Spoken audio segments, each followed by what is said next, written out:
চুরি যাওয়া বাইক ফিরে পেলেন মালিক।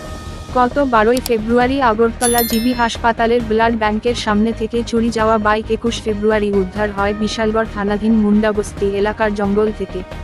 পুলিশ সেই বাইক প্রকৃত মালিকের হাতে তুলে দিয়েছে। মুন্ডাপাড়া থেকে একটা বাইক রিকভারি করছে, যেটা পরিত্যক্ত অবস্থায় পড়ে আসলো জঙ্গলের মধ্যে। বাইকটার নাম্বার হচ্ছে TR01W9333। তো আমরা সঙ্গে সঙ্গে বাইকটা এখান থেকে রেস্কিউ করে আমরা থানাতে আনছি। থানাতে আসার পরে আমরা আমাদের যে ট্রাফিক ইউনিটের যে মেশিন আছে সিস্টেমে ওগুলো চেক করছি। চেক করার পর দেখা গেছে যে সচল দেবনাথ, বাবার নাম গোপাল দেবনাথ, যোগেন্দ্রনগর, ওনার নামে বাইকটা রেজিস্ট্রেশন। তারপর ওনার ফোন নাম্বার দেওয়া আছে, ফোনে আমরা কন্ট্যাক্ট করে ভদ্রলোকের সাথে কথা কইছি এবং উনি কইছে আমাদের যে উনি অলরেডি একটা ইনফরমেশন দিয়ে রাখছে জিবি আউটপোস্টে। ওনার বাইকটা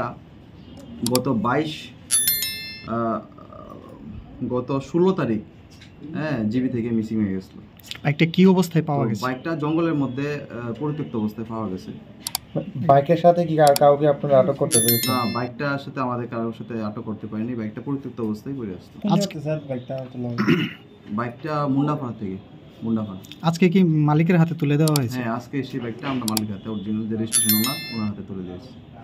ব্যুরো রিপোর্ট, চ্যানেল বিবর্তন।